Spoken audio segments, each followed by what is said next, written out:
नमस्कार, मैं अपूर्व शुक्ला। एक बार फिर से तमिल बनाम हिंदी भाषा विवाद इन दिनों सुर्खियों में है। यह विवाद कोई नया नहीं है, बल्कि इसकी जड़ें राजनीतिक और सांस्कृतिक लड़ाई से जुड़ती हैं। ताजा विवाद केंद्र की नई एजुकेशन पॉलिसी 2020 को लेकर हो रही है। इस पॉलिसी में जो टकराव है वो 3 लैंग्वेज फार्मूला को लेकर के है।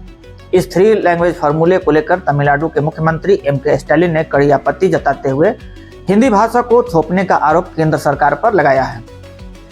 इस पूरे मामले पर नाराजगी जताते हुए मुख्यमंत्री M.K. स्टालिन ने कहा कि हिंदी को तमिल मातृभाषा पर हावी नहीं होने देंगे।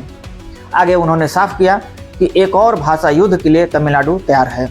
अपनी पार्टी का जिक्र करते हुए उन्होंने कहा कि 1965 से ही DMK ने मातृभाषा तमिल की रक्षा के लिए अनेक बलिदान दिए हैं। पार्टी का हिंदी से तमिल भाषा की रक्षा का इतिहास रहा है। आइए जानते हैं कि ताज़ा विवाद क्या है। 15 फरवरी को केंद्र सरकार में शिक्षा मंत्री धर्मेंद्र प्रधान ने ऐलान किया कि जो राज्य NEP लागू नहीं करेंगे उन्हें समग्र शिक्षा योजना का फंड नहीं मिलेगा। इस पर प्रतिक्रिया देते हुए तमिलनाडु के मुख्यमंत्री M.K. स्टालिन ने कहा कि तमिलनाडु केंद्र के ब्लैकमेलिंग के आगे नहीं झुकेगा और अपनी 2 भाषा की नीति को जारी रखेगा। 3 लैंग्वेज फार्मूला क्या है? नई शिक्षा नीति में जो 3 लैंग्वेज फार्मूला है उसमें पहला, छात्र की मातृभाषा या राज्य की आधिकारिक भाषा होगी, जैसे कि तमिलनाडु में तमिल और महाराष्ट्र में मराठी।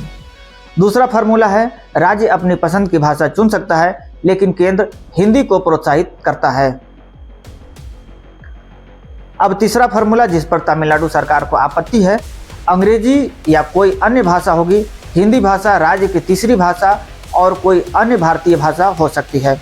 इस पर तमिलनाडु सरकार का पक्ष है कि हिंदी भाषा को धीरे धीरे अनिवार्य कर दिया जाएगा, भले ही तीसरी भाषा कोई भी भारतीय भाषा हो, और हिंदी को प्रमुखता से थोप दी जाएगी।